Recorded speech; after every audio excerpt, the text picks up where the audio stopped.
listening to the Motherhood Experience, a podcast where you are part of the conversation with moms, for moms, and by moms. Let's jump into this episode with me, your host, Val Kleppen. Hello and welcome back to the Motherhood Experience podcast, friend. So glad you're joining me today. Today's guest and conversation is so inspiring, so touching, and I cannot wait for you to be introduced to my guest. I'll get to that in just a moment. But first, I'm going to ask you to leave us a 5-star review wherever you listen to podcasts, whether that's Spotify, Apple, or some other streaming channel. The more reviews we have, the more that the internet, the interweb, all of the people and robots behind the machine know that you are listening to and enjoying our content. So I'm so grateful for those of you who continue to help us out in that way. Be sure to share our episodes with a friend, someone that, I hear all the time how even if an episode doesn't respond to or relate with a specific situation that a mother has, they always find snippets in every episode that really resonate with them. I know that as you share this with another mom and friend of yours, that they will feel the same and probably be encouraged by it as well. So thank you for doing that. Today's guest is Lynn Greenberg. Lynn is a mother and grandmother out in Connecticut who has co-authored a book with her son about dyslexia. And you're going to hear the story of how this came to be, this adorable, cute story, how it's illustrated, and why she and her son decided to co-author it together. All of the links for this episode, for the books, for how to get in touch with either Lynn and or her son, all of that is linked in our show notes, of course. So I encourage you after the episode to scroll down there and check them out. Be sure to support them in any way that you can. Recommend them to someone you know who is going through maybe a similar journey in their own motherhood experience. And it is my greatest pleasure to introduce you now to my guest, Lynn Greenberg. I am so pleased to have with me here today Lynn Greenberg on the Motherhood Experience podcast. Lynn, welcome to the show. So happy to be here. Thanks for having me. Yes. So we have a lot to get into with your motherhood story, but we start every episode with age of kids and stage of motherhood you're in. So why don't you share that with us? Well, I'm in motherhood and grandmotherhood. So my oldest is 38, then 36, 34, and 26. And then I have 3 grandchildren, age 9, 6, and 1 1/4. So yeah. Precious. Yes. So your age range is the whole spectrum. I got then. it all. Yes. Yeah. So your 4 kids, girls, boys, all boys. What's the mix there? My oldest is a girl, and then I have 3 boys, and now I have a son-in-law and 2 daughter-in-law. I have 2 grandsons and 1 granddaughter. Oh my goodness. So a few princesses in the mix. Oh, 100%. Yes. My granddaughter at age almost 6 is sure that she's probably 30. So yeah, I get it. And so you and I were talking right before we hit record that you and I are both oldest daughters. And so Yes. you also have, your oldest is a daughter. What was the relationship like with her and her younger brothers? She was pretty sure that she would, be able to tell them everything. And they were good with that for a while. And then the youngest was so much younger. She kept saying, "But mom, it's supposed to be my sister." So, but you know what? It's all good. And everyone as adults, even as younger children, they all got along really well. And I have to say, watching them as adults and watching their relationships with each other, the more we add to the mix, everyone just seems to fit in and get along. And, it's really been wonderful. So, Yeah, that is maybe a blessing that when you're in the younger days of motherhood, you don't think about or anticipate that as your children age and your family expands, what that will do for your own mama heart. So yes, yeah. I once said to my, we were talking the grandchildren, and as more children come along, my granddaughter, when my daughter-in-law was about to have the baby and she was going to become a cousin, she's like, but grandma, I'm not sure I want more kids in the family. And I Oh, said, well, that's the great thing about your heart. It's made to get bigger. So there's plenty of room in here for me to love you, for me to love another grandchild, you know, for everybody to have enough love and support from all of us. And oh, she came to find out that that was true, and she ended up liking, being able to give the baby, to feed the baby and all that. So it's interesting such watching all of that. yes, such sage advice, and what a sweet statement to hear from a grandmother, I think also. That was a real special moment, I think, between Thanks. the two of you. It was. So What about life for Lynn before motherhood? Were you anticipating being a mother, a career woman? What was the goal there? I knew that I wanted to have both. I didn't know exactly how that would happen. Um, I had my first child in my 20s, and I was a lawyer. And I found for me, at the very beginning, it was very hard. I went from being a lawyer to then being a new mother. And where I was living, I didn't not have a lot of support. My family wasn't close by at that time. And I found that it was very difficult. Daycare wasn't as much of a thing almost 40 years ago, and it just was very difficult. And so I found that I had to take a little bit of time off because economically, so like it just was really a very tough thing to do both. And then I went back to it. So I've kind of come and gone with my career. I am a very retired lawyer. Very. And then, I had a cookie business for a while, and now, I'm doing this writing thing with my youngest son. And so I've done different things along the way, but I've always tried to do, a variety of things to keep myself busy on top of, motherhood and being a wife and a daughter and a sister and a cousin and a friend you know, I found that it's at different times I needed to do different things. Hmm. Yeah, we do wear a lot of hats, don't we? We do wear a lot of hats. Yeah. So you are the first lawyer mom that I have had on the podcast, and Oh, I'm curious, and this is going to sound so, you know, like I'm stereotyping and all of the things. As a lawyer raising children, who is better at formulating arguments? the parent, the child, or The male or lawyer, female? the lawyer parent, or the child who wants their way? That's an interesting question. Um, I'm always interested in some of the comments that come out and the persuasion that I hear from my kids back in the day, or now my grandchildren. Um, I think it's important no matter what to listen to what your kids are saying. And Mm. certainly, certainly not give in necessarily, but to listen to their point of view because sometimes they do have something important to say. But if it's something that I thought was for their safety, for their education, for within reason, I pretty much had to win that argument. So, you know. Yeah.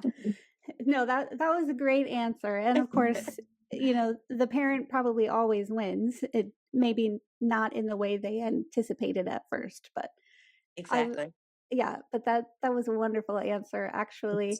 And so what about, entering into motherhood with your daughter and I forget now, is there 2 years between There her were and 2 years and then 2 years and then 8 years. okay. So the first 3 then kind of was a lot at once, we'll say. And also with a daughter and 2 sons at that time, you're you're navigating a lot as it is, but what was it like? I guess what I'm getting at is what was the pull like to pursue a career, have these 3 young children at one time, wearing all of the hats of daughter, sister, wife, friend? What was keeping you grounded during those days? Well, I will say, as a little asterisk, that I did not give birth to my third child. He Okay. he is, and I don't usually talk about it because it's not a thing for me. But he is officially my stepson. But all of my children were raised together. We raised all of our kids together, and we've never really said half whole step. Right. Our kids are our kids. So at the time, I was also just, a young mother and, young in my career. And I was kind of, swimming. I just had to keep going and put one foot in front of the other. And, back then we didn't have Google calendars. We didn't have the ability to, look up something or go to Instacart or, any of those things. So I think there was so much more time every day being spent either organizing or driving or picking up that extra milk or whatever it was that I think you just put one foot in front of the other and hope that at the end of the day you've gotten everything you needed to done that day. And obviously not, it didn't happen every day. Right. There were dishes in the sink, or hopefully I didn't forget someone's birthday party, or but you do the best you can. Right.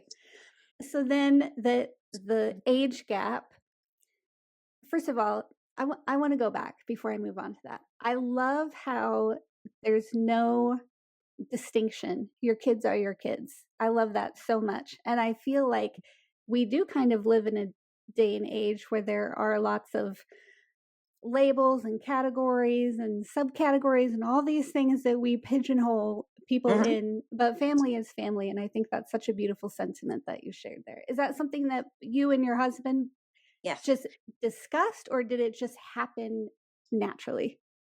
Well, I knew that whoever I partnered with was going to have to feel the way I did, obviously, about my children, or I was going to feel about, his children. And so I knew that it would have to be somebody special, or else it wouldn't be somebody I wanted in my life. So it kind of wasn't even a conversation. It's just who we are as human beings. So, I love that. Okay, so then back to the age gap. You yep. have you have your youngest son, and what was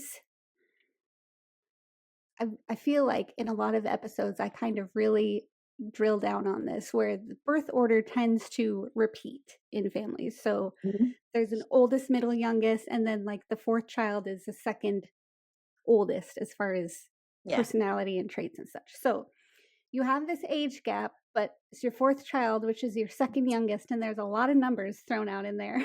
Yes. I got it. Yeah, I did. okay. So what was the family structure? How did your family change at that point? I think anytime you add a child or someone into the mix, the whole dynamic changes. And it changes as kids go off maybe to college or to, you know, then you're missing someone at the table. It's either adding or missing. And for us, the youngest, John, who is my co-author and the illustrator, and we'll talk about the book, but he was, they all said he was the glue. We were all a Mm, unit, but he was the glue. And he is a good bit younger, so I think even when he was like in high school, he would be like, I am not the baby anymore. Could you stop calling me the baby? Like, and I was like, well, you need to step up and make sure they don't think that about you. And they need to, have a conversation with them. So, it's like anything else you have to navigate, but everyone is, everyone is an adult now. So, to a yeah. greater or lesser degree, but yeah. Yes. And so you've alluded to the book, and I kind of want to work our way up to this. Absolutely. Yeah. So when Jonathan came into the family, was there was it when school started? Was it several years into school? When did you realize or notice that he was maybe having a hard time with reading? So, you know, mothers, we're discussing being mothers, but you know, we know that everyone learns differently. It doesn't matter. Three of my kids needed math tutors. One got, his MBA. And I think everyone learns differently. But there are definitely certain milestones that most kids sort of hit. And for John, I knew he was smart because he could remember at a really early age, like every Thomas the Tank Engine, what their name was. But, he could not tell you that Thomas started with the letter T.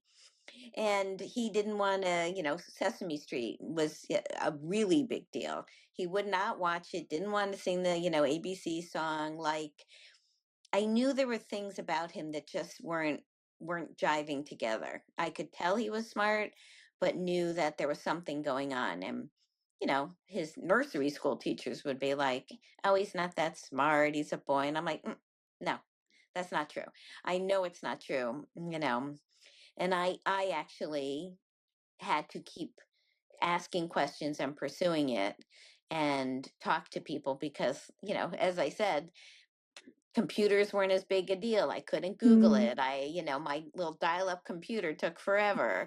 I had to, go to the library, talk to my friends. I have a good friend who's a pediatrician. I started having conversations with her and then my own pediatrician. So it took a while to investigate, but it was definitely a lot of something doesn't feel right. Hmm.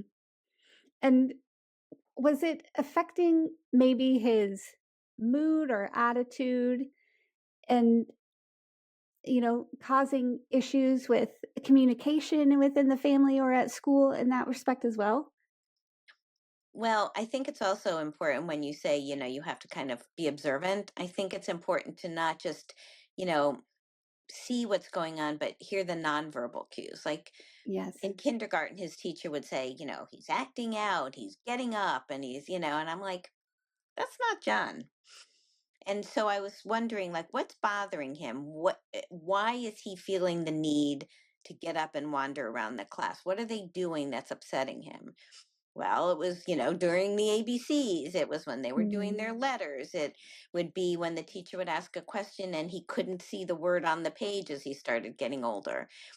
And I was like, something is definitely going on with him because he is not a disruptive child. And so I think the nonverbal cues are super important too, not just the obvious, like he can't read the word, but why is he acting out, or she, Yeah. and those were the things I started putting together. And the school did not want to help me pursue it. They wanted to hold him back, and I said that's ridiculous. So I had to do a lot of the investigating myself. Mm. And so as you're working through this, is he able to communicate with you and tell you what he's struggling with? Or is it just, we know there's a struggle there, but we can't articulate what it is? Well, what's interesting is I think until someone is old enough to understand, he did not understand. He knew he couldn't read the word on the page. As a dyslexic, we knew that that was why, but we didn't have the words then, and he didn't know. But he didn't understand why he couldn't, and he was made to feel less than. People would say, you're not that smart, and to his face, his peers, his teacher, Mm. you're not trying.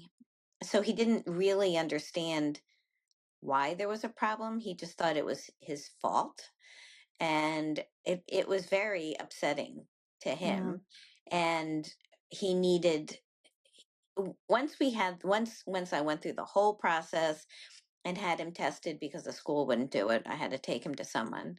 And she's like, yeah, classic dyslexic, super smart, just is going to need to learn to read differently. Once we gave it a name, he was so relieved, like, oh, it isn't my fault. Mm. And so some people will say, I don't know if I want to label my child. And I'm like, go label your child because yeah, it's so important for them to realize it's not their fault, whatever that Yeah. means. Yeah. Having answers in a lot of situations just Mhm. puts so much clarity on the situation. And like you said, I can Yes. imagine that relief that Yeah. he would have felt. Yeah.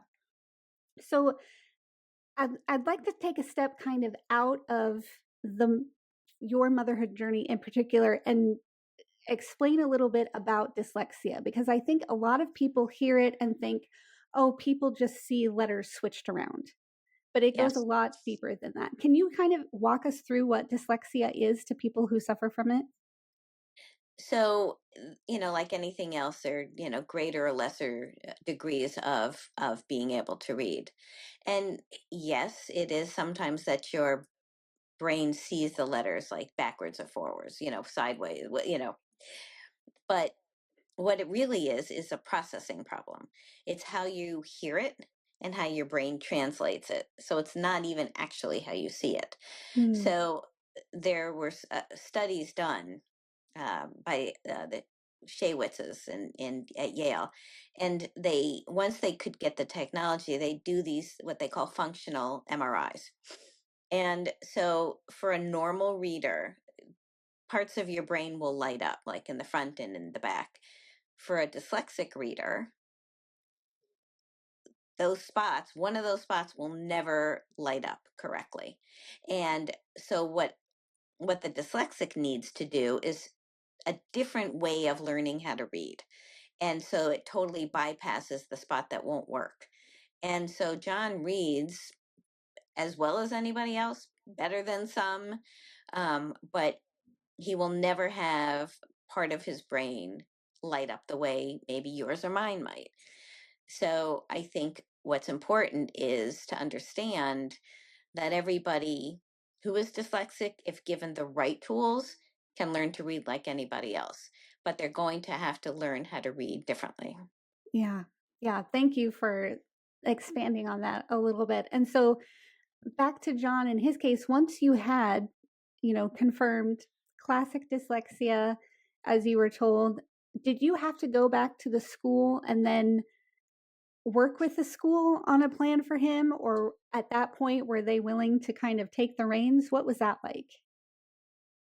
Again, it was very and I live in a school district that really has the tools if they want to use them, but also to be fair, a person who is the learning specialist, there are probably 20 subcategories of things that person is supposed to know and to be able to teach. And Mm, that's not actually fair to assume that that person can teach the person who's dyslexic, the person who is autistic, the person who might have trouble with math, dyscalculia, or there's so many things. And I think it's unfair of us as a society to assume this person is going to be able to help the 20, 30 kids that walk into his or her office. The problem is that the school district, though, also sort of poo poos it, and they don't really necessarily want to invest the time and the money into alternate treatments, alternate learning styles. And so we did try, but I didn't think that he was going to get what he needed. And so we started looking outside the school. And there's a school about 45 minutes away from us. We are in one state, the school is in another, in New York, and we're in Connecticut. And I knew that if we applied and John could get into the school, he would find success because they only treat children who have a language based learning issue. Most of them are dyslexic. mm, And we decided once John did fortunately get in, we decided as a family that we would make it work because A, it's private school. So that meant a lot of peanut butter and jelly. And yeah, I had to drive him. So that would mean, you know, the kids would have to sort of fend for themselves sometimes. At that point, my daughter was driving, but there was going to have to be a real family decision to do this. And everybody was like, yeah, he's got to learn how to read. Let's make this work. And yeah. so that's what we did. And he found great success at the Windward School. Yeah. How old was he when he switched schools? We got the diagnosis when he was 6, and he went starting in second grade when he was, he would be 7 when he, finished. So Yeah. And how soon was it before you noticed real changes and leaps and bounds in what he was doing and comprehending? immediately within. Immediately. So they use what they call it's the Orton Gillingham method, and they do. a multisensory approach. And within 2 weeks, he was telling me the ABCs. You know, obviously everything took time and there was some frustration, but they spent so much time helping the kids that honestly, within 2 weeks, there was a noticeable change. John felt it, saw it. He was super excited, but he was also in an environment where everybody else was like him. And Mm, so he didn't feel different. He didn't feel less than. He had kids who totally understood exactly what he was doing, why he couldn't necessarily read it, what kind of environment they had come from. And there was a lot of camaraderie there. So it was a yeah. wonderful place for him. Oh, that's fantastic. And so what about as he's growing up and going to this school where his peers are the true sense of the word his peers? Did he, form better relationships with them? Did it reflect in your family life? Were you having to go to New York often so that he could have time with friends? What was that like? That's an interesting question. Yes. So he was at the school for 4 years. You stay for as long. It goes from first grade to ninth grade. Most kids stay for a certain period of time, and John was actually remediated pretty quickly. He stayed for 4 years. But yeah, all of his friends were from the tri-state area, so we were in the car a lot. Yeah. Um, so, yeah. So we went Yeah. through. We had big cars. We had Suburbans because I have so many kids, and we definitely went through quite a few Suburbans because I would put like 100,000 miles on almost every 2 years. So yeah. Oh, wow. Did it kind of overflow into just how your family functioned? Were there things that you had to do differently to make sure that he was included, at his level or more included than before? What were the changes that you made in your household? Um. Well, I think day to day at that point, the kids being that much older, were like in middle school and high school. Mm, Both are ages where you need to be present. So I was doing a lot of round trips. My husband's office is in the town nearby. He would try to be as present as he could be. It was tricky, but Mm. we made it work. We tried, there were definitely some times when somebody might have to wait at a field a little longer, but we live in a small enough town where there was help from some of my friends as well. So So he went to that school for 4 years, and then did he transfer back to the school district where you lived after that? he could have. He could read and write as well as anybody, but at that point we kind of realized that he did much better in a smaller environment, and he's very artistic, and really loved the arts. And there was another school, in a town close by to the Windward School, and we looked at it for him. He wanted to go because it's for art, for theater, for, and there were sports too, but everybody at that school had a desire to express themselves in some sort of art form as well. So he ended up going there as well. He did not come back to the public school system here. And he did keep going through to private school, and he loved it. And I think that helped instill in him not just a sense of who he was, but it helped him become the artist he is. And now he's in graduate school getting his MFA. So Wow. What do you think the experience with him and dyslexia and the sacrifices that your family made to get him the resources that he needed, what kind of effect do you think that had on your 3 older kids and in how they interact with people, how they raise their own families, and that sort of thing?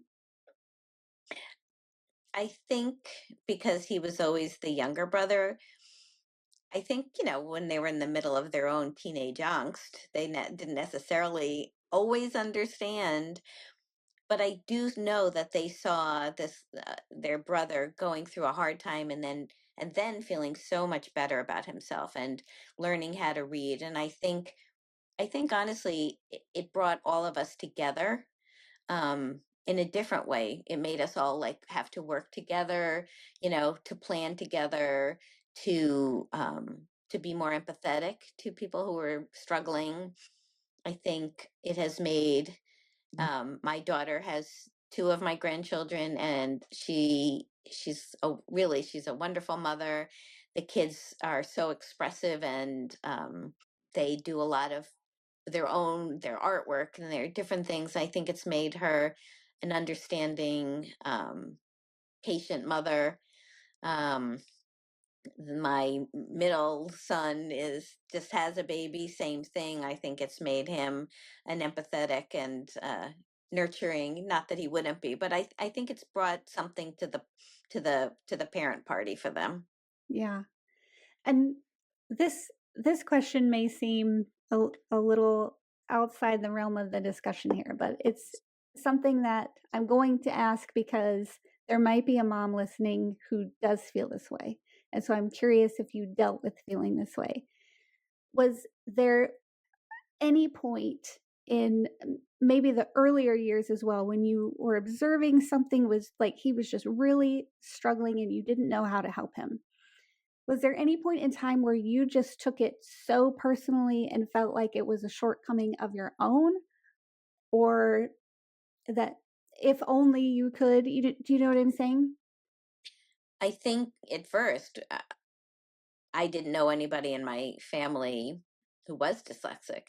And then, thankfully, more discussions have opened, but it turned out my husband's grandmother was dyslexic. And then we found out that people in my father's family were dyslexic. And so obviously the labels weren't there as prevalently as they are now, but there was no conversation because it was taboo, anything that's wrong you don't talk about. Hmm. So we didn't really know that. And so I don't think I ever felt, um blame, but I felt like I wasn't doing enough for anybody, any of my children.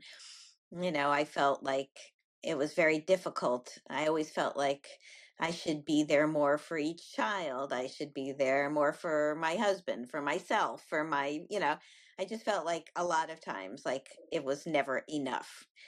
And Yeah. then, I look back and I see that I have wonderful kids and and even then, I knew not every day that I was a misery, but you know, but there were definitely moments where I was like, I'm not doing any Yes, of this right. But I have to say, I'm super proud of my family. They're wonderful human beings. So I feel like, they are who they are, but I feel like I did something right. So absolutely. And I appreciate the transparency on that answer too, because I think a lot of the times, even when we're faced with answering that for ourselves and not on a podcast for all the world to hear, that maybe we are still guarded, still holding those cards close, because it's a yeah, hard thing to admit sometimes when you're struggling and don't know what to do yourself. yeah.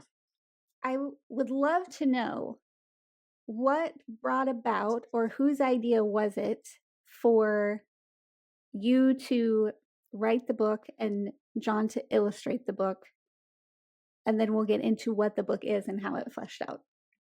So during COVID, um, John was home from college and he was an art major. And it's very hard to do art virtually. I mean, it was hard Mm. to do any of that virtually, but it was really, it's very hard to have an art class virtually. So, he did the work he was supposed to. He would do a lot of, drawing and painting and his own artwork on his own. But, there was a lot of time. And obviously, we gardened and baked and, did all the things. And, I was also reading FaceTime to my grandchildren so that we could spend time together. Oh, that's so sweet. So John and I were like, yeah, we should write a book. Yeah, right. Okay, what do we know about it? We know about cars and trains and toys, and we know about dyslexia. We know, and then sort of the idea grew, and we ended up we at first I was just going to write the book myself, and John was going to illustrate it, but then obviously he had a point of view, so we co-authored it, and he did all the illustrations. So And so how did the story did it just kind of happen and evolve, or did you both kind of land on the same idea for it? How did that work?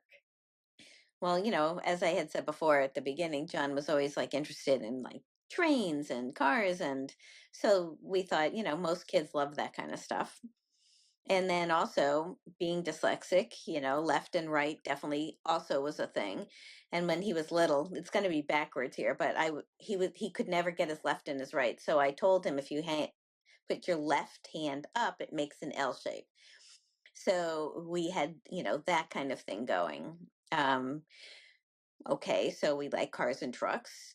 What would happen if a car couldn't read the signs? What would they do? What happens if they got lost? Like we just, started talking about it and started writing. And it, grew with some fits and starts, but it definitely grew and became the book. Yeah. And so let's talk about the book. Who is it for? Who is its primary audience? It is primarily for younger kids. I would say nursery school, kindergarten, maybe through first grade. But if you are dyslexic and can't read, I think anyone can enjoy the pictures. I've gone into read, and John has, into classrooms, and it's opened up conversations with kids who are dyslexic, or kids who are having trouble reading and didn't know what dyslexia was, or kids who are reading well and don't understand that someone might be struggling.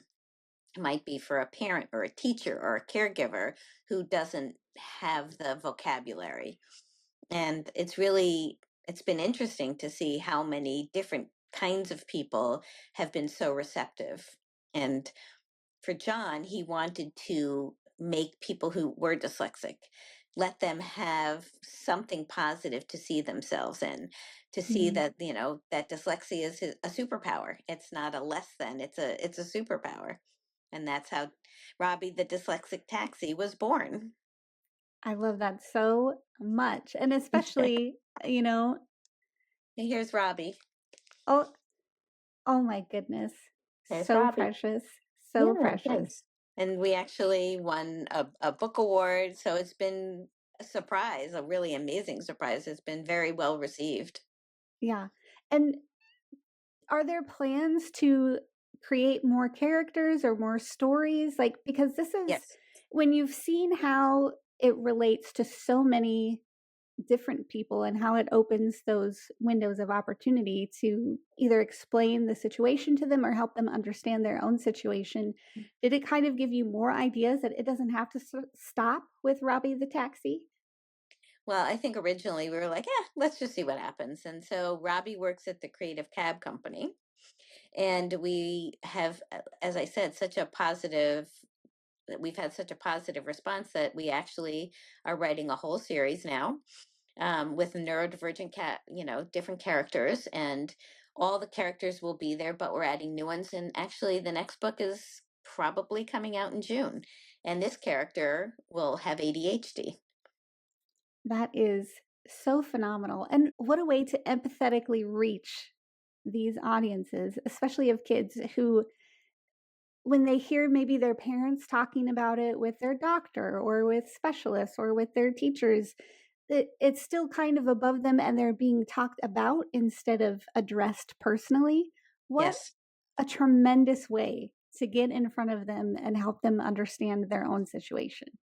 Yeah. Thanks. I think that when the response has been so great that John's like, we both decided, and it's taken a little longer to do this one because, as I said, John's getting his MFA, but we both are totally on board with this and doing the series. We have social media, we have a website, we have had, I do these wonderful podcasts with people I get to meet. And it's been such an interesting venture. And I do think that it's really helped. Like, John went back to the Windward School and read to the kids.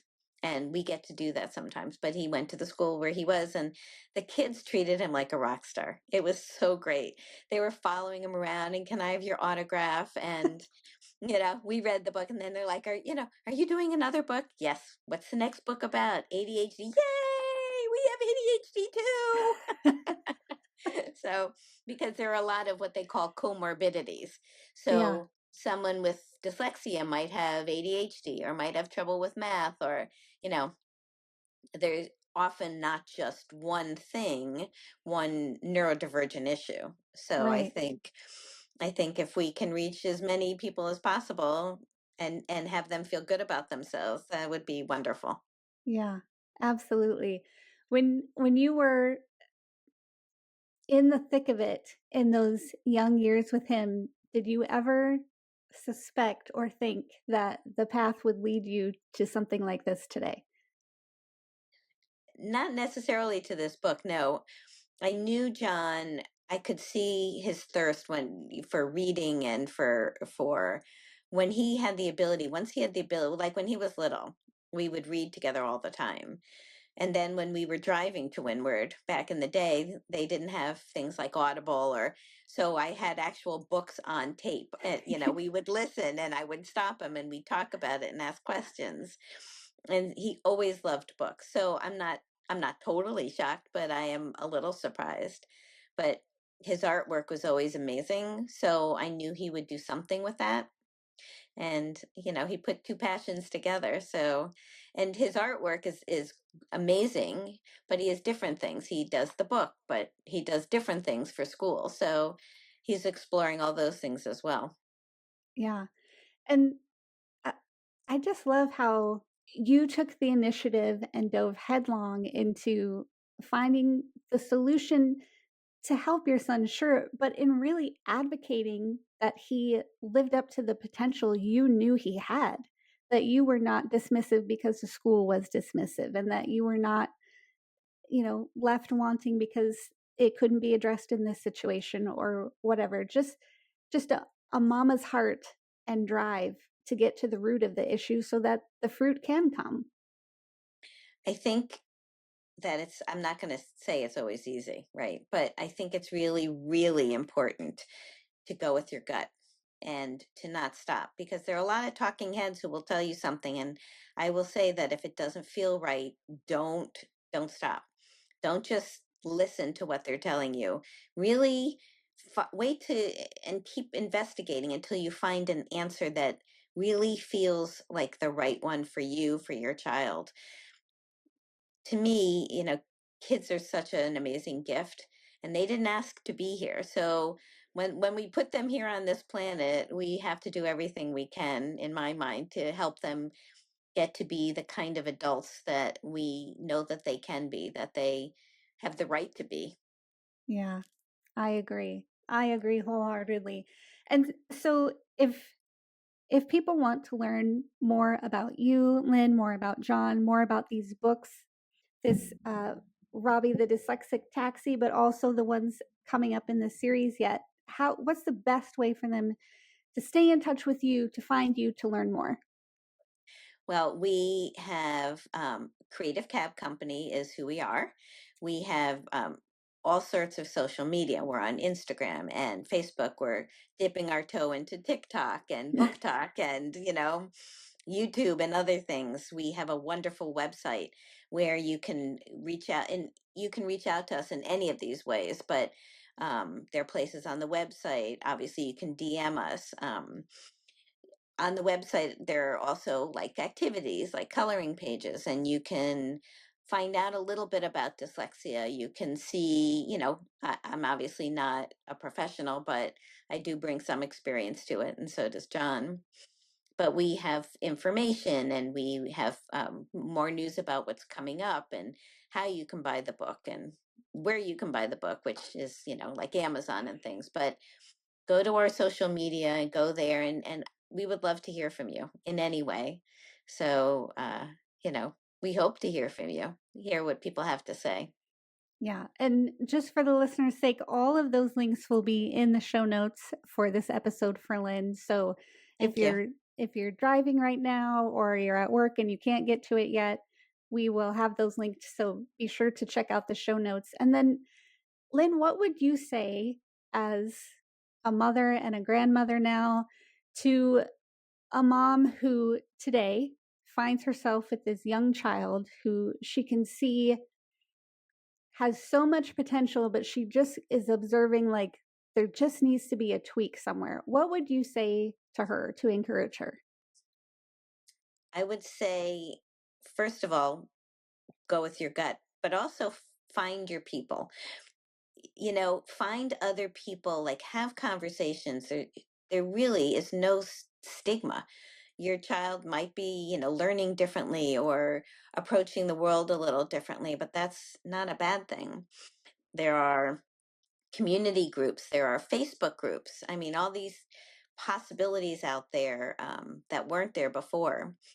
you know, uh, Online communication, listen to podcasts, just talk to your pediatrician, talk to your teacher, but definitely find your people, for yourself, for your child, and don't stop until you come up with some answers that feel right to you.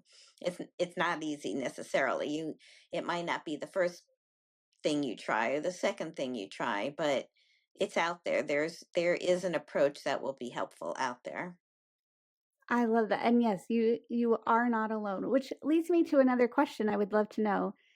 Did you know that the school existed or that that community existed prior to looking into solutions for John? No, because as I said, I didn't know what dyslexia, I mean, I'd heard about it, but I didn't really know what it was. And so one of the places I started was the woman who tested him, who actually had a child who was autistic and another child who was dyslexic. So on top of being this wonderful human being, she was a real great source for information. And she told me to look at the Windward School. And then a friend who's the one who's the pediatrician said, she knew about it because her practice is in Westchester. Um, so once you start having a conversation, it snowballs, and you find other people who would say, think about this or try that, or but conversation is where it starts. Be open to the Yes. conversation, be open to opening up yourself. So I think it's Yes. important. So good and so important to remember that even if you don't know about it or you don't know that it exists doesn't mean it doesn't. Yeah, And so exactly. and so the resources that you need, you may not know where to start looking for them, but the important thing is to start looking for them. 100%. The answer, once we knew that John was dyslexic, it answered questions, but it's not where it stopped. We Hmm. needed to start, that was a new path we needed to start. We needed to start understanding what is dyslexia. We needed to understand the best ways to, remediate John. So it's a scaffold. You need to build that scaffold, and put all the pegs in place, and they shift around, but just keep doing the search, and the journey will sort of open up. Absolutely. Lynn, thank you so much for joining me on the Motherhood Experience. I have just thoroughly enjoyed our conversation and your transparency through your whole journey. Thank you so much. It's been really lovely speaking to you. I appreciate the conversation. Absolutely. And standing invitation for when the other books in the series come and share them with us, okay? Absolutely, I'd love to. Thank you. Yes. Thank you so much for joining us on today's episode of the Motherhood Experience podcast. To join our exclusive TME community, head over to themotherhoodexperience.com/learn more. Be sure to follow the Motherhood Experience on Facebook or Instagram, and please leave us a 5-star review wherever you listen to podcasts. If you're watching on YouTube, leave us a comment below, and we'll catch you next time.